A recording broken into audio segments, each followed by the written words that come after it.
This is the Washington Post report reporting that Trump may have violated laws against self-dealing through his foundation. And I don't know if you've had a chance to read it, but they lay out several donations that he made in charities in order to settle lawsuits. One of them involved Mar-a-Lago. It was a $100,000 donation to a veterans charity, and it was to settle fines that Mar-a-Lago owned Palm Beach over some sort of a dispute about a flagpole. Of course, it is illegal to use a charity's money to benefit yourself or your businesses. Are you concerned at all that Trump may have broken the law? No, and I would point out in the second paragraph of that story that you mentioned, Aaron, it says may have, and later on in the story it says the IRS may want to look into it. But of course they haven't. And let's just go back. I think this is a classic Donald Trump. He wanted to raise the American flag as high as he possibly could over Mar-a-Lago. I think a lot of Americans at this point would applaud that. And of course the town or the county said he couldn't do it. It had to be smaller, so they started assessing a $1,250 a day fine. So the way that they, quote, settled it was for Mr. Trump to donate $100,000 to a veterans group. I don't want that to be lost here. Can you categorically say there was no self-dealing, or at this point, are you not sure?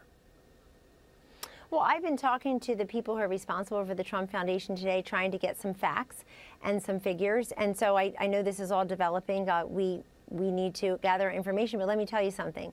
It's very important for people to understand what happened in these cases.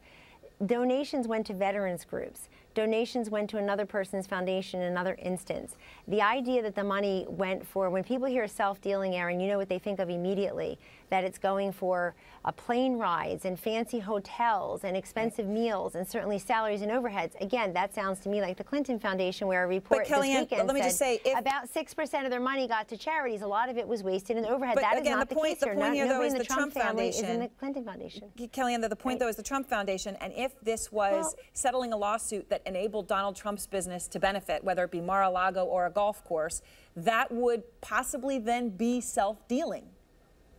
I'm sorry, how did his golf course benefit from him redirecting monies that mistakenly came to the Trump Foundation? He redirected them to someone else's private foundation based on a hole-in-one contest.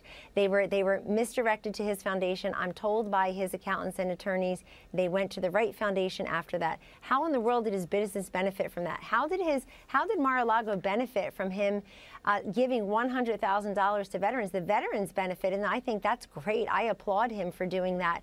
Well, the business, of course, benefited by the lawsuit going away and being settled, right? That would be how the business benefited.